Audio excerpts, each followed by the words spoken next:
इतिहास के उपाध्यक्ष प्रोफेसर तिवारी, प्रोफेसर जवाहर इकबाल साहब और उपस्थित सभी सदस्यगण एवं उपस्थित विद्यार्थी कुछ भी परिवार के सदस्य, यह उदयपुर नगर का सौभाग्य है।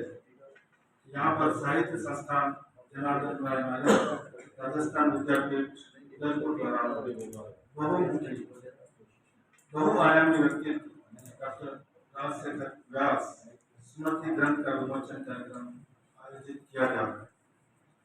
पंडित राजशेखर जी व्यास को याद करते ही एक ऐसी शख्सियत उभर कर आती है जो बहुआयामी है। जीवन के लगभग हर एक क्षेत्र में उन्होंने अपनी विशिष्ट पहचान बनाई। उनके व्यक्तित्व के पहलुओं में वे एक श्रेष्ठ शिक्षक थे।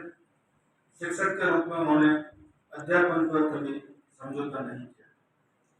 उनके अनेक प्रिय विद्यार्थी उच्च एवं विशिष्ट पदों पर देखे जा सकते हैं। आपने इतिहास विषय में स्नातकोत्तर किया और फिर विद्या वाचस्पति की PhD की उपाधि, व्यवहार की कला और स्थापत्य पर प्राप्त की।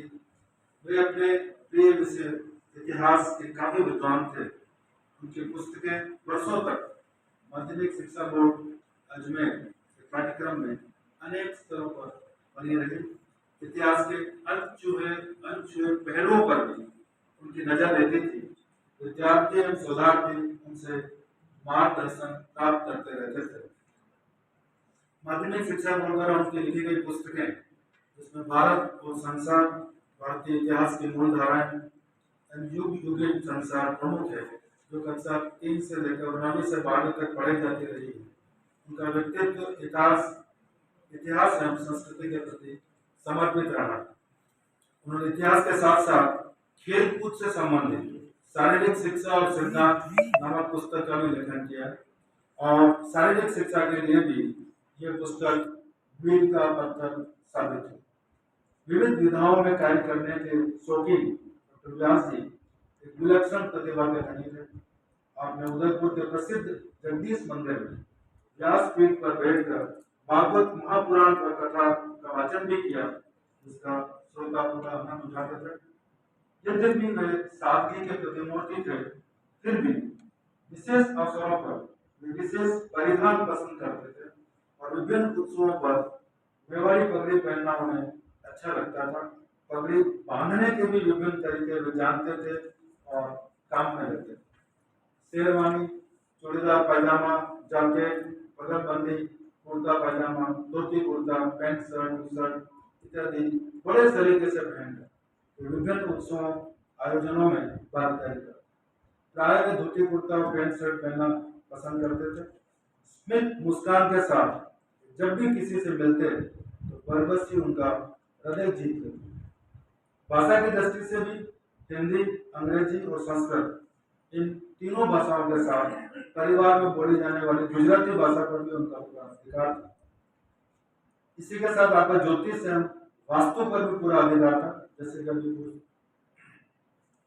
उन्होंने बताया था, अभी राजशेखर जी मंदिर स्थापत्य के भी ज्ञाता थे। वे कभी समझौता नहीं करते थे। अपने आप को दृढ़ता, अपने सिद्धांतों पर चलने वाले व्यक्ति थे।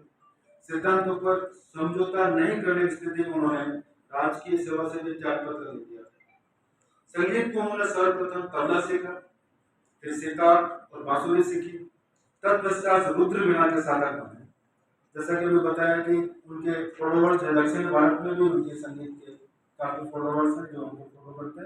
उन्होंने रुद्र वीणा में कई तरह की नई नई रचनाएं भी बताई। आप रुद्र वीणा के अपने देश में पुरोधा ख्याति लब्ध साधक थे। वे उदयपुर के इतिहासकारों के साथ मिलकर महाराणा प्रताप पर एक फिल्म बनाना चाह रहे थे। इसके लिए उन्होंने कई लोगों से संपर्क भी किया और परंतु हाल में उनके संकल्प को पूरा होने के पहले ही उनको काल ने हमसे छीन लिया। इस पुस्तक का प्रकाशन इस विश्वविद्यालय के कुलगुरु डॉक्टर सारंग देवोत के आशीर्वाद एवं डॉक्टर कुलशेखर जी और डॉक्टर खड़गपुर साहब के संपादन से पूर्ण हुआ, अतः आप सभी को भी साधुवाद। डॉक्टर व्यास जी ने मेवाड़ की परंपरा एवं विरासत के अग्रदूत के रूप में आगे बढ़ाने का कार्य बखूबी निभाया। उन्हें इस सांसारिक दुनिया से जुदा हुए करीब 2 वर्ष बीत गए हैं, परंतु उनकी स्मृतियां हमारे मानस पटल पर आज भी जिंदा है। ऐसा लगता है कि हमने मेवाड़ का रत्न खो दिया है और इसकी भरपाई बहुत कठिन है, बहुत मुश्किल है। इस अवसर पर मैं उन्हें अपनी विनम्र श्रद्धांजलि अर्पित करता हूँ। आपने मुझे इस कार्यक्रम में शामिल होने का अवसर प्रदान किया और विचार व्यक्त करने का मौका दिया, उसके लिए मैं तहे दिल से आयोजकों का शुक्रगुजार हूँ।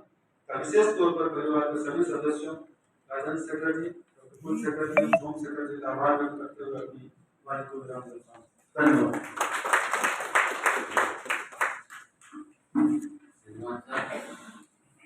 आपने अपने विचारों में व्यास साहब की विभिन्न योजनाओं के बारे में बताया।